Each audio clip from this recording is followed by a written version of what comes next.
Hello friends, कैसे हैं? I hope कि आप लोग अच्छे होंगे। Please welcome on my YouTube channel DK समदर्शी।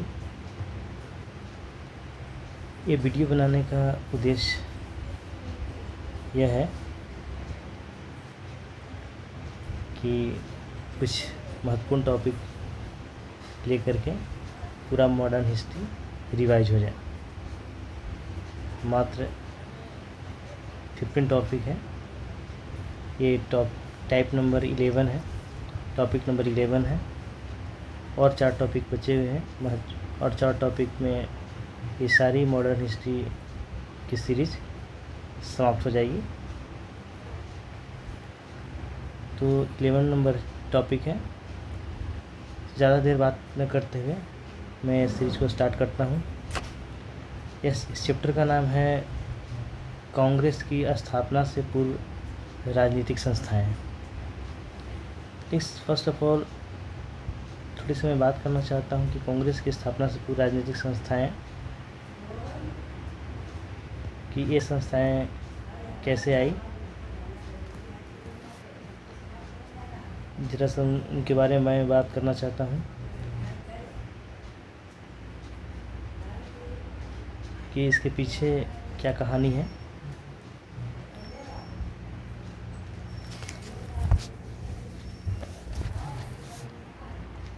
एक मिनट।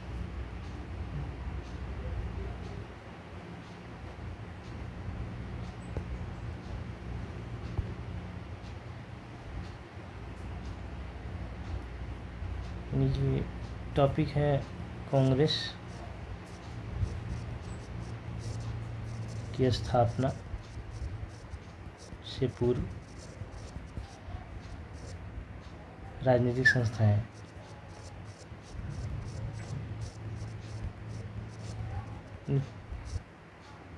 ये संस्थाएं, राजनीतिक संस्थाएं का निर्माण कैसे हुआ,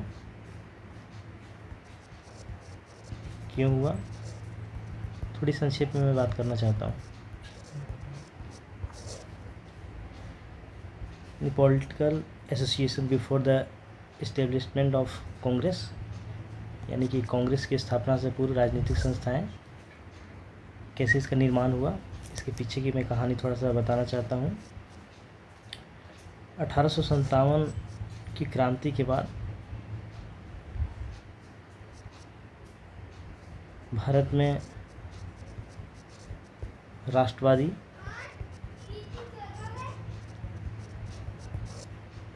भावनाएं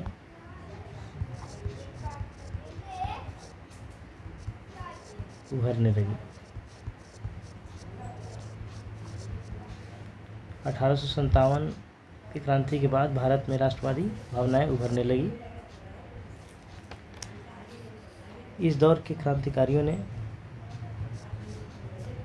भारतीय जनमानस में नायकों का स्थान प्राप्त किया।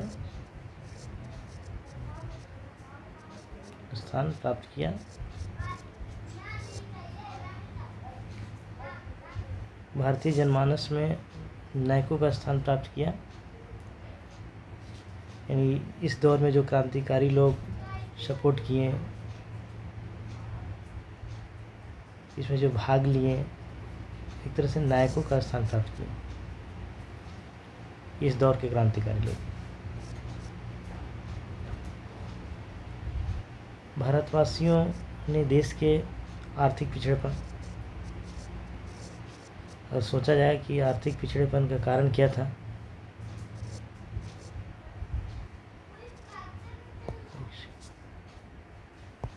आर्थिक पिछड़ेपन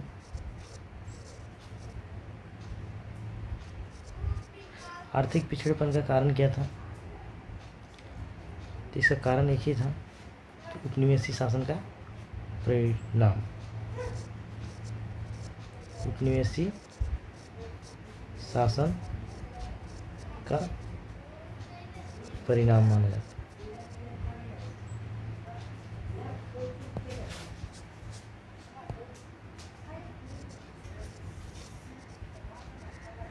परिणाम। उपनिवेशी शासन का परिणाम ही आर्थिक पिछड़ेपन का कारण है भारत का, अपने देश का। और कहानी थी इसके पीछे की अंग्रेज़ों की भेदभावपूर्ण नीतियाँ,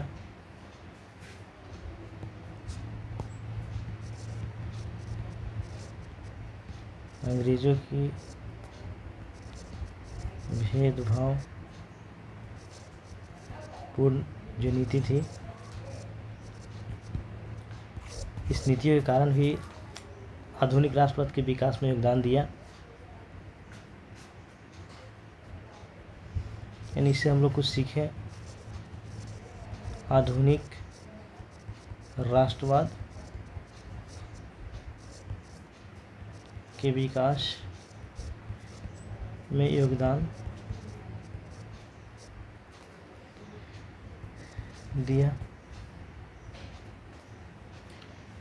कहने का मतलब क्या है कि देशवासियों को मानना था कि देश में जब तक विदेशी शासन रहेगा, देशवासियों को मानना था क्या कि जब तक मेरे देश में विदेशी शासन रहेगा तब तक विदेशी शासन रहेगा तब तक लोगों को बहुत सारे दिक्कत होंगे।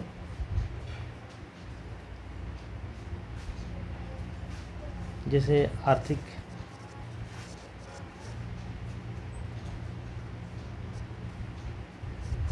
सामाजिक तौर पे,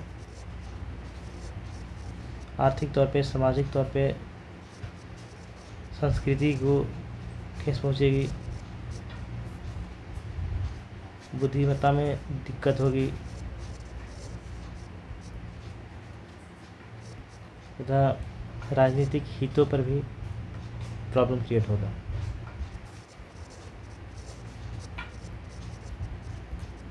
ये सब जो पॉइंट्स है आर्थिक, सामाजिक, सांस्कृतिक, बुद्धिमत्ता या राजनीतिक हितों पे बहुत ही असर करेगी जब तक विदेशी लोग यहाँ पे शासन करेंगे।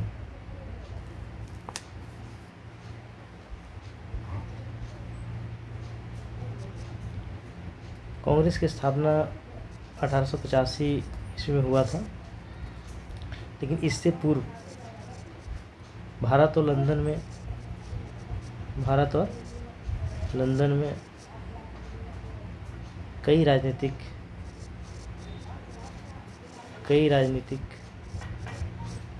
संस्थाओं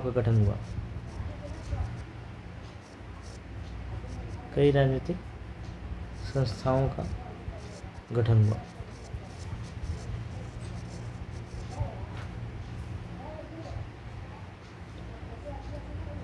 जैसे थोड़ा सा अगर बात करें तो बंगाल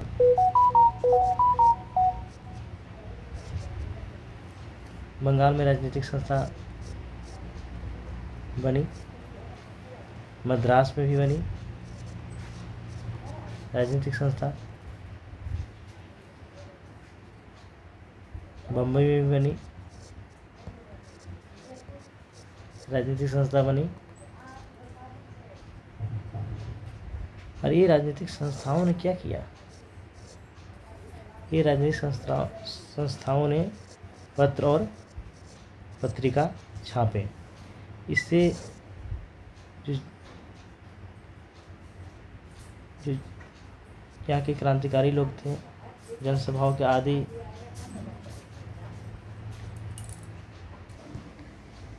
यानी ये पत्रिकाओं के थ्रू, पत्रिका के थ्रू और अखबारों के थ्रू जनसभाओं के थ्रू ये सब आदि माध्यम है। इस माध्यम के थ्रू लोगों को अपने अधिकारों के बारे में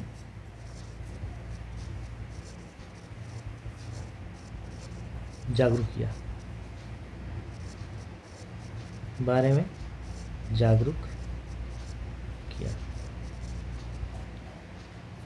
इसका परिणाम क्या निकला कि लोगों में राष्ट्रीयता की भावना जागृत हुई।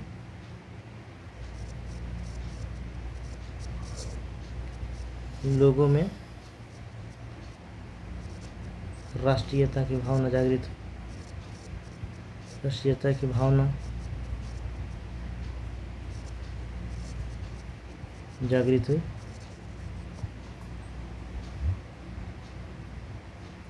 सामान्यतः जनता अब आंदोलन में बढ़ चढ़कर हिस्सा लेने लगे।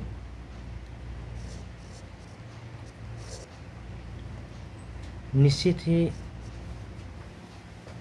भारतीय राष्ट्रीय आंदोलन के इस प्रारंभिक दौर में इन संस्थाओं ने राष्ट्रवादी विचारों के विकास में अपनी भूमिका निभाई।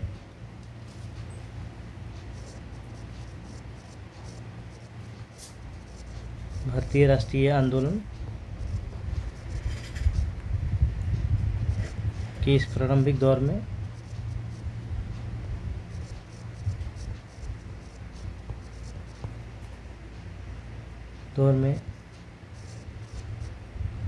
इन संस्थाओं ने, जो बंगाल, मद्रास, मुंबई में गठन हुआ, इन संस्थाओं ने राष्ट्रवादी विचारधारा, राष्ट्रवादी विचारों के विकास में अपनी भूमिका निभाई, अपनी महत्वपूर्ण भूमिका निभाई।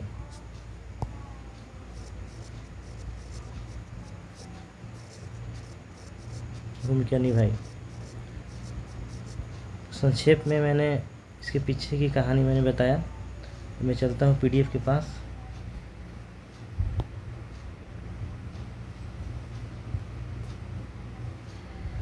तो इस चैप्टर का नाम है कांग्रेस की स्थापना से पूर्व राजनीतिक संस्थाएं। इसके पीछे क्या कहानी थी मैंने बता दिया। तो संक्षेप में कुछ प्रश्न लेते हैं, इस चैप्टर को रिवाइज करते हैं। पहला प्रश्न है कि ब्रिटिश इंडिया एसोसिएशन के प्रथम अध्यक्ष कौन थे? ब्रिटिश इंडियन एसोसिएशन के प्रथम अध्यक्ष कौन थे? इनका नाम है राधाकांत देव। इंडियन एसोसिएशन के संस्थापक कौन थे? सुरेंद्रनाथ बनर्जी, एसएन बनर्जी, सुरेंद्रनाथ बनर्जी। एक्चुअली ये दोनों मित्र थे, छात्र नेता भी थे। सुरेंद्रनाथ बनर्जी बंगाल में। तो इंडियन एसोसिएशन के संस्थापक सुरेंद्रनाथ बनर्जी थे। सेकंड क्वेश्चन के पास चलते हैं कि किस एक संस्था ने संस्था के नाम बतानी है। किस एक संस्था ने सन 1875 में हाउस ऑफ कॉमन्स में एक याचिका प्रस्तुत करते हुए ब्रिटिश संसद में भारत के प्रत्यक्ष प्रतिनिधित्व, डायरेक्ट रिप्रेजेंटेटिव की मांग की? तो संस्था का नाम है द पूना सार्वजनिक सभा। इसी संस्था ने 1875 में हाउस ऑफ कॉमन्स एक याचिका प्रस्तुत की थी, करते हुए ब्रिटिश संसद में भारत के प्रत्यक्ष प्रतिनिधित्व की मांग की थी। थर्ड पॉइंट है, भारत में जिस राजनीतिक संगठन की स्थापना 1838 ईस्वी में हुई, उस राजनीतिक संगठन का नाम क्या था? जमींदारी एसोसिएशन। क्या नाम था? जमींदारी एसोसिएशन। फोर्थ पॉइंट है, कुछ स्थापना से है कि एशियाटिक सोसाइटी ऑफ बंगाल का स्थापना कब हुआ था? 1784 ईस्वी में, 1784। एशियाटिक सोसाइटी ऑफ बंगाल 1784 ईस्वी में। बॉम्बे का हुआ था Asiatic society of Bombay 1804। Bengal 1784, Bombay 1804। इसका भी लास्ट में 4 है, इसका भी 4 है। इसका 84 है, इसका 4 है। 1784, 1804। Land holder society of Bengal में हुआ था। Land holder society of Bengal के संस्थापक थे देवेंद्रनाथ टैगोर, द्वारिकानाथ टैगोर। क्या नाम था इनका? Dwarkanath Tagore. Land holder society of Bengal के संस्थापक कौन थे? द्वारिकानाथ टैगोर। ये 1838 ईस्वी में हुआ था। Asiatic society of Bengal 1784, Asiatic society of Bombay 1804, land holder society of Bengal 1838। Fifth question क्या कर रहा है, कौन 1885 में स्थापित बॉम्बे प्रेसिडेंसी एसोसिएशन के संस्थापक थे? तो ये थे फिरोज शाह मेहता। कौन थे? फिरोज शाह मेहता बॉम्बे प्रेसिडेंसी एसोसिएशन के संस्थापक थे। 6 पॉइंट है, लैंड होल्डर सोसाइटी के संस्थापक कौन थे? द्वारिकानाथ टैगोर थे। कौन थे? Dwarkanath Tagore. British India society के संस्थापक कौन थे? तो विलियम एडम्स थे। William Adams. बहुत इंपॉर्टेंट क्वेश्चन है। इंडियन सोसाइटी के संस्थापक कौन थे? Anand Mohan Bose. Anand Mohan Bose. Indian society. Indian association के संस्थापक कौन थे? एस.एन. बनर्जी। इंडियन एसोसिएशन के एस.एन. बनर्जी यानी कि Surendra Nath Banerjee. Banga Bhasha Prakashika Sabha, land holder society, Bengal British India society और इंडियन लीग, ये सारी संस्थाओं का स्थापना हुआ। 6 पॉइंट है, भारत संघ इंडियन एसोसिएशन के संस्थापक कौन थे? तो एस.एन. बनर्जी। मैं पहले ही बात कर चुका हूँ ये सारी। 1866 ईस्वी में दादा भाई नौरोजी द्वारा लंदन में कौन सी संस्था की स्थापना की गई थी? तो the east India association. The east India association यानी द ईस्ट इंडिया एसोसिएशन के संस्थापक कौन थे? तो दादा भाई नौरोजी थे 1866 ईस्वी में।